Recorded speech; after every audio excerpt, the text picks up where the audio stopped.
నమస్తే. నేను మీ రాజేష్ నాయక్, ఉస్మానియా యూనివర్సిటీ. నిన్న ఒక రాజకీయ నిరుద్యోగి అయినటువంటి ఒక వెధవ జనాలల్లో తిరగలేక, జనాలల్లో తిరిగితే చెప్పులతోటి, రాళ్లతోటి, చీపుర్లతోటి కొడతారని చెప్పేసి గాంధీ భవన్లో రేవంత్ రెడ్డి ఇచ్చేటువంటి కుక్క బిస్కెట్లు తినుకుంటా, ఛాయ్ తాగుకుంటా నిన్న కేటీఆర్ గారి మీద ఒక దురదృష్టమైన, అదేవిధంగా నీచమైన వ్యాఖ్యలు చేయడము, మేము దీన్ని బీఆర్ఎస్ విద్యార్థి పక్షాన మేము తీవ్రంగా ఖండిస్తూ ఉన్నాం. నాయన, ఈ గజ్జల కాంతం అనే పేరు వినగానే మాకేం గుర్తొస్తాయనంటే గాజులు గుర్తొస్తాయి. అసలు వీడు ఏం మాట్లాడిండు? గజ్జల కాంతం మాట్లాడడానికి కారణాలు ఏంది అని అంటే, వీడు మాట్లాడకపోతే మొన్నటి ఇచ్చినటువంటి టీపీసీసీ జనరల్ సెక్రటరీ ఆ పదవి పీకేస్తాము, పొద్దున్న లేస్తే కేటీఆర్ గారిని, కేసీఆర్ గారిని తిట్టాలి అని చెప్పేసి ఆ హైకమాండ్, ఆ రేవంత్ రెడ్డి, ఆ కాంగ్రెస్ పార్టీకి సంబంధించిన అధ్యక్షుల యొక్క ఆదేశాలు ఉన్నట్టు. వీళ్ళు చేయాల్సింది ఏం లేదు.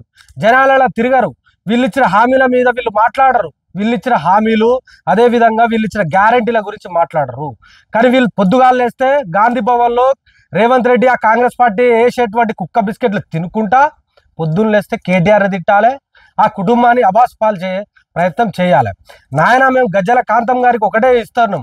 నువ్వు ఈ గజ్జల కాంతం అనేటోడు మాట్లాడింది ఎట్లున్నది అని అంటే, ప్రసాద్ ఐమాక్స్ అనే థియేటర్ ముందు పొద్దున్నేస్తే సినిమాకి రివ్యూలు ఇచ్చే జోకర్లు ఉంటారు కదా, వాళ్ళు ఒరుతారు కదా, ఆ జోకర్లు ఏ విధంగా సినిమాలకి రివ్యూలు ఇస్తారో ఆ విధంగా వీడు మాట్లాడడం జరిగింది. నాయన, నీకు సిగ్గు శరం ఏమైనా ఉంటే, ఒక దళిత కుటుంబంలో పుట్టినవరపై మొన్నటికి మొన్న ఒక దళిత నాయకుడికి పద్మశ్రీ లాంటి ఒక గొప్ప బహుమానం లాంటి వచ్చింది. అలాంటి దళిత కుటుంబంలో పుట్టిన వ్యక్తివి నువ్వు ఏం మాట్లాడుతున్నావు?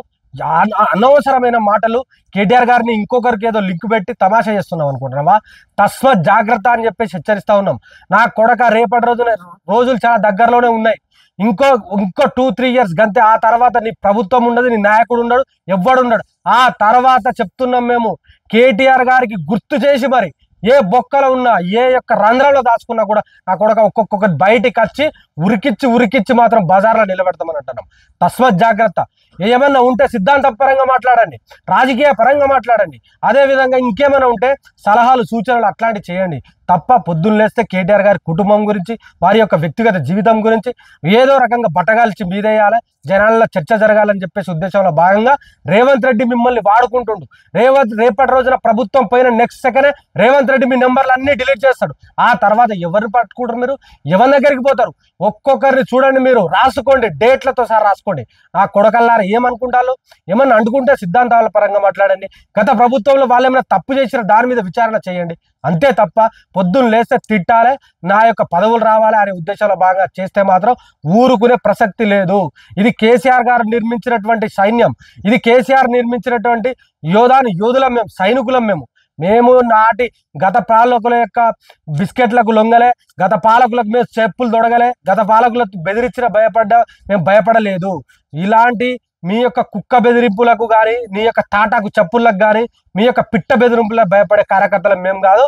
మేము కేటీఆర్ గారి అనే ముందు మాలాంటి వాళ్ళు ఉంటారని చెప్పేసి గుర్తుపెట్టుకోండి. తస్మత్ జాగ్రత్త అని అంటున్నాం.